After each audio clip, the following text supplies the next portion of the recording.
Kenneth Crawley writes, "Hello, AMC Movie Talk crew, and John, love the show and watch it all the time. My question is on a recent show you guys mentioned the top 10 superhero films, comic book films of all times, but left out Superman, the movie from 1978 off the list. Why is that? For me, it's the best Superman film, and Christopher Reeve's take on Superman, Clark Kent, is awesome.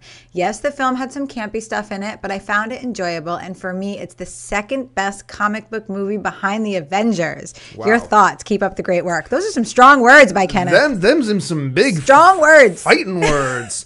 Okay, first of all, let's start with this. Whenever you put together a top 10 list about a subjective topic, and all movie is subjective, anybody who tells you that movies aren't subjective are a blithering idiot.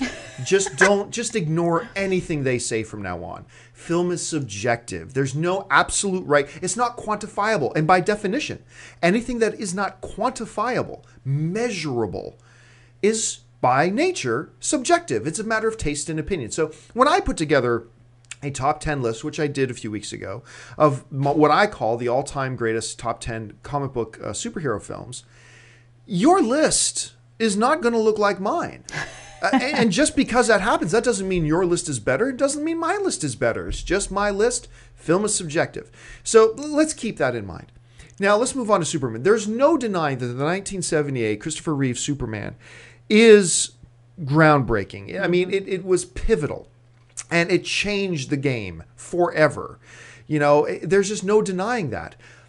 But I do believe that superhero and comic book films over the decades have gotten better.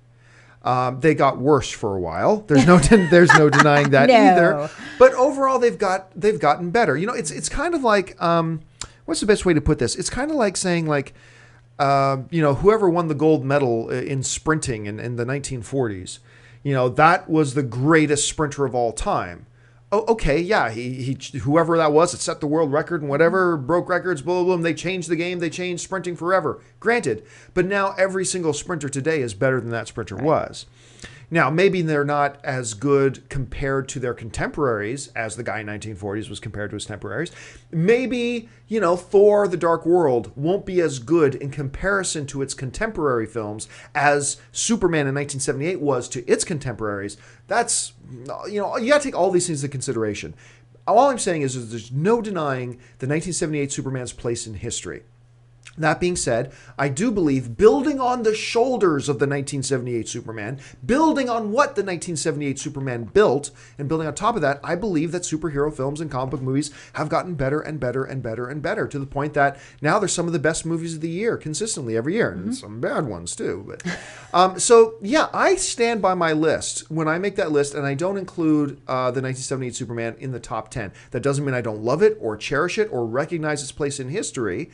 I just think, from my point of view, if you really sit down and just watch it for the first time, watch the 1978 Superman, and then watch Avengers, or watch The Dark Knight, or watch Iron Man, that I don't believe that 1978 Superman is as good as those movies.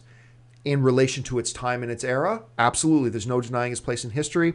But for me, it didn't make my list. Doesn't mean I don't respect it. Doesn't mean I don't honor it. Doesn't mean I don't love it. It just didn't happen to be my personal top 10 list. Nothing wrong at all for it being on yours. Because we all have different lists. It's all subjective. So that's why Man of Steel, or I should say, the 1978 Christopher Reeve Superman didn't make my personal list. But it's certainly a great film and a historic film at that. For sure.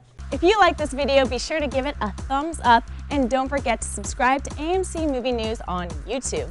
It's free and a great way to stay updated with all the latest movie news and check out our daily show, AMC Movie Talk. Also, don't forget to check us out on Facebook and Twitter to stay in the loop for our special prizes, giveaways, and contests.